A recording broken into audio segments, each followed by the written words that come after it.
Okay, an Ezytrail 18-footer today, and there is probably one space where you can put this heater comfortably without destroying anything in the existing cupboards, and it's right inside the front door, right there.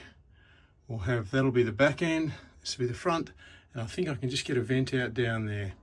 Super tight, and the chassis rail is just sort of there's a little square under there to put it in, so it just fits perfectly.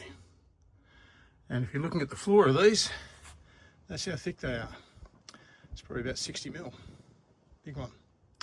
So that's how it sits in there. I had hoped to get the vent out this way, but when I turn it around, there's only 5 mil of clearance, and I can't get past the fire extinguisher, so I'm going to drill a hole through here and run the ducting up into the next cabinet, which has actually got a false floor, so I just got to make sure we get that right, but that's going to be the plan. So that's the hole through, and I managed to drill a bit of a way into this false floor, so if I drill another hole through right there, it should just be able to slip up and come through. There you go. Now the tip here, if you're going to fix your heater in, make sure you put your clamp and your ducting on first, because it can be tricky to get it on afterwards. But all in, tied down. So here's something you learn after you've been doing these a while. Those exhaust flanges are really sharp, and I've got a cut on my left index finger and now one on my thumb that won't stop bleeding. So I've had cable tied up with a bit of compression, and hopefully it'll stop, because I don't really want to get blood all over this person's caravan. So be careful around exhaust flanges, very, very sharp.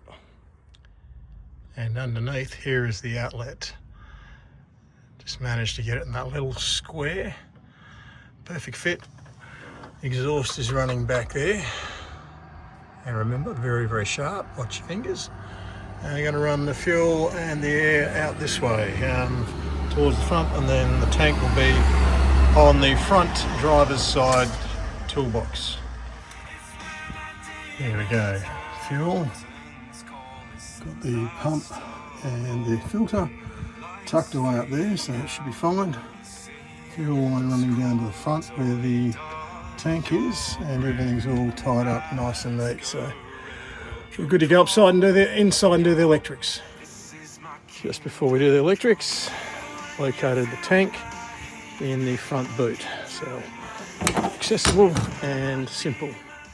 Okay, so it's inside to do the electrics now, and that's the whole electrical setup right there. Batteries underneath, so I'm going to run the cable through from the heater into here and just find a suitable place to tap into. Wow, that's a lot of cable. There we go, there we go. Controller on there. Heater in here, all tucked away. Cable running through, vent coming out, and connected into the batteries over here, and all tied it up. Working very well. Another one done.